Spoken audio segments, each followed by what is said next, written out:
Live from the Money Show in San Francisco, California, I'm Adrian Manns. I'm here today with Rowland Wilhelm.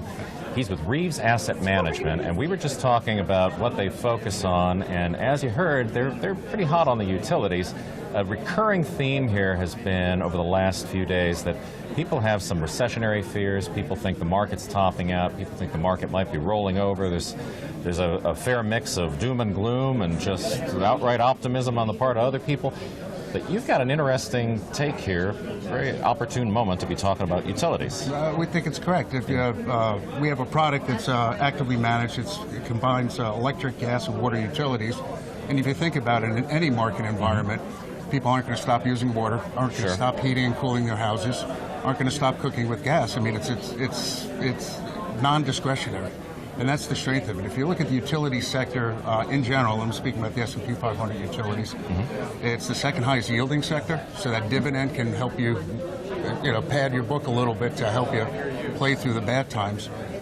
It's the lowest beta sector of the market at all, lowest correlation, and one of the highest dividend growth sectors of the market. S&P 500 dividends have grown over the last year at about a 4% rate, and the utilities in our ETF, we own 26 utilities in the ETF, they've grown at a 6% rate. So that can pay you to get through the bad times. And it adds a very conservative nature to the portfolio. And you pair that with something that's a little spicier, a little higher correlation. You mash those two together, and that can drive down the entire standard deviation for your portfolio and lower your risk. So what kind of correlates are you looking at? I mean, what do you think is a good correlated investment for somebody who's trying to get into the utilities and then maybe have a little bit more growth opportunity on something else? Interesting there. Biotech funds are out there, and they're highly correlated. One thing that Virtus is looking at is potentially creating a broader infrastructure product with too. They have an MLP product out there. Okay. And you pair that with a Reaves Utilities ETF. They have a higher correlation. That gets more of the infrastructure around, and they have a very high yield. We have a lower yield, but that might be a decent pair of product.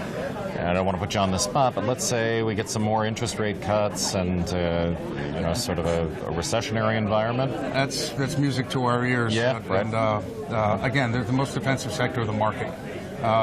You look at the utilities in general, they're growing their earnings. It's the best regulatory backdrop we have ever seen. I've been at the firm 26 years, and Bill Reaves is still alive. He's not with the firm anymore. I think he would say that it's probably the best environment he's ever seen.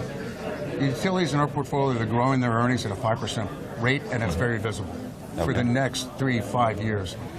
Roughly yield about 2.8, but they're growing that dividend over time at 5, 6, 7% rate. So if you mash them together and the market values those PEs correctly, you're looking at an 8 to 12% return in just utilities. Over the last 20 years, ending June, the S&P 500 utilities have outperformed the S&P 500.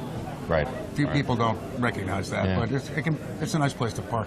All right, so opportunity in every market. So thank you, Rowland. Thank you. For the Money Show, I'm Adrian Manns.